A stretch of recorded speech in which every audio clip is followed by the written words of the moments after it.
धन्यवाद हरिनाम संकीर्तन की ऑल ऑफ द कमेंट्स है थोड़ा इधर आ जाइए करके जब हरिनाम संकीर्तन करते हैं स्वर्गलोक में जो भी अशुभता हो वो सब मिट जाता है। और जब भक्त लोग अपने दोनों आंखों से 8 दिशाओं को देखते हैं तब आठों दिशाओं में जो भी अशुभता होता है वो मिट जाता है। और धरती के ऊपर जब भक्त लोग नाचते हैं तब धरती में जो भी अमंगल अशुभ चीज़ों को डाल कर रखे हैं अफसर लोगों ने वो सब मिट जाता है ऐसे बताया।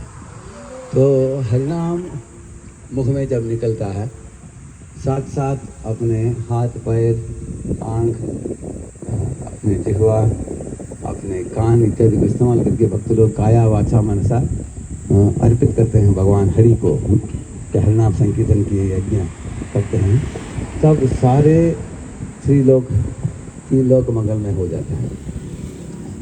तो हम लोग अभी निकले मंदिर से कोई सोचेंगे अरे ज़्यादा लोग नहीं हैं सड़क में हमारे हरिनाम को देखने वाले कोई ऐसे हाथ हिलाने वाले कोई हम किसके लिए कर रहे हैं ऐसे कुछ विद्यार्थी लोग पूछते हैं। चैत्र महाप्रभु हरिदास ठाकुर के बीच में एक संवाद होता है हरिनाम चिंतामणि में। उधर चैत्र महाप्रभु ने अपने खेद प्रकट किया इनको हरिदास ठाकुर को। उन्होंने बोला कि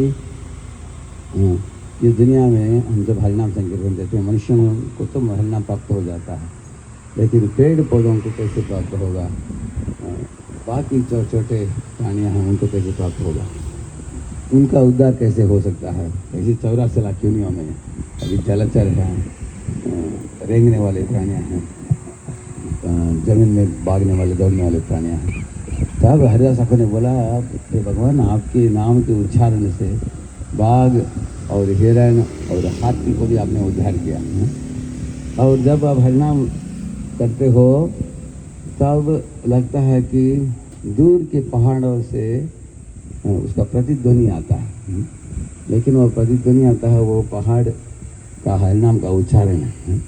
तो उन्होंने बोला कि हर प्राणी हरिनाम में रमता है और हरिनाम से लाभान्वित होता है और उनके चित्त शुद्ध होता है क्योंकि अंततः हर प्राणी जो है वो आत्मा शुद्ध आत्मा है भगवान का अंश है।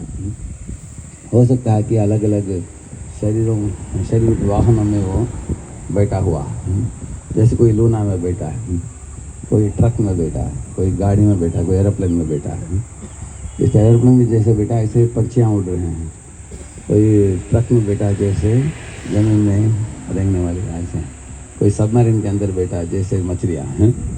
इस तरह प्राणियाँ अलग अलग शरीर में बैठे हैं लेकिन वो प्राणियाँ किसके अंश हैं भगवान कहते हैं। इसलिए जब हरिनाम का उच्चारण किया जाता है वो जग जाते हैं लेकिन उनके जगने की क्षमता उनको तब प्राप्त होता है जब हरिनाम का उच्चारण शुद्ध होता है। जैसे आप लोग जानते हो जब चैत्र महाप्रभु झारखंड जंगल में ऐसे नाचते नाचते गाते गाते उन्होंने पाँव रख दिया एक बाघ के ऊपर सोया हुआ तो बाघ उठ गया गर्जना करते हुए। तो बलभद्र भट्टाचार्य डर गए अभी क्या होगा हमारा तो भगवान चैत्र महाप्रभु ने बोला कि क्या सोए हुए उठ जाओ जीव जागो जीव।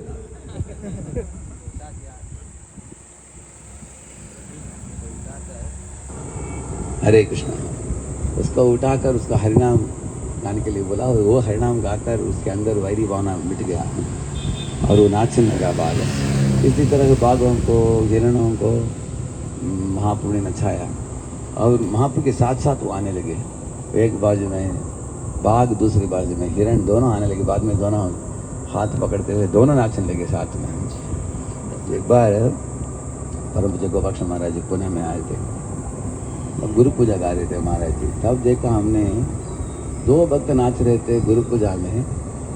मुझे बड़ा आश्चर्य हुआ क्योंकि वो दोनों का दुश्मनी था कुछ 2-3 महीनों से एक दूसरे को देखते नहीं थे बात नहीं करते थे। महाराज आते समय दोनों नाचने लगे। मुझे झारखंड का याद आ गया मुझे क्योंकि जिनके अंदर मनमुटाव है वैरी भावना है वो सब मिट जाता है जब महान भक्त है जैसे महाराज जी आए थे। इस तरह चैत्र महाप्रभु की कीर्तन से यत्र नैसर्गदुर्वैरा सहासन्द्रमृगादयः मित्राणि वाजिता वास दुर्धरुत्तर्षकादिकम्। आध्यात्मिक दुनिया में क्रोध नहीं है, प्यास नहीं है, भूख नहीं है, किसी भी तरह का वैरी भावना नहीं है।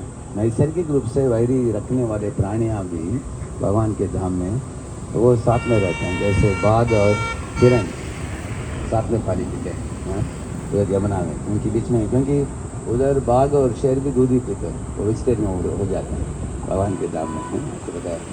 तो इस तरह जीव राशियों के अंदर वैरी भावना मिट जाता है, सद्भावना जग जाता है, प्रेममय भावना आता है भगवान की ओर, पर जीवों की ओर। इसलिए हम लोग जब हरिनाम करते हैं, अभी दोनों सड़क के बाद में इतने लंबे लंबे आदमी खड़े हैं, कौन? हाँ, इतने बड़े लंबे पेड़ है ना, सब देख रहे हैं।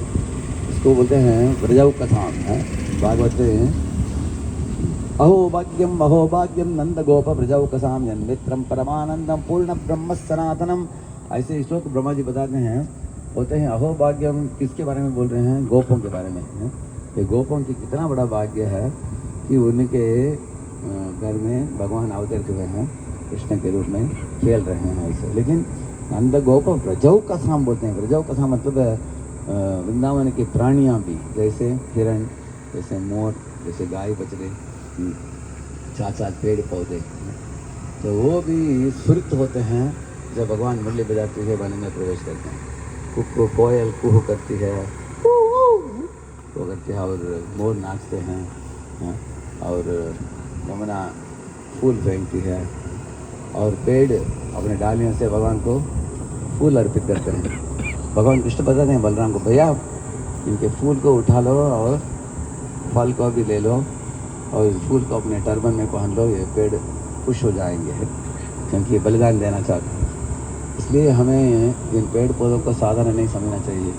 ये इनका बड़ा सौभाग्य हो गया आप सब भक्तों के मुखारविंदों से हरिनाम सुनने की। तो इनको अगले जन्म तो 100% मनुष्य।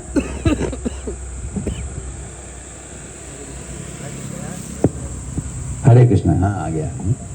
तो हम लोग सड़क में जाते समय एक बार हमने देखा एक कुत्ता सो रहा था, हम हरिनाम सुनकर उठ गया, अरे ध्यान से देखने लगा और हमारे साथ आ गया वो भी। और आजकल रोज आता है वो, मंदिर से हम निकलते हैं वो भी निकलता है हमारे साथ, हम वापस लौटते हैं वो भी आता है, सब उसको कुकी खिलाते हैं, खाता है, तो उसका मालूम है टाइम पर आ जाता है वो। मतलब क्या है, प्राणियों भी हरिनाम को रिस्पॉन्ड करते हैं। इसलिए हमें जीव राशियों को, जंतुओं को साधारण नहीं माने देखते। पता नहीं कितने मक्खी हैं, कितने कीड़े हैं, कितने पेड़ पौधे हैं, कितने कुत्ते बिल्ली हैं, सबको भी प्राप्त होता है जब हम हरिनाम के लिए हम बाहर निकलते हैं। हरिनाम संकीर्तन की, कृपापाद की। हरे कृष्णा कृष्ण कृष्ण हरे हरे,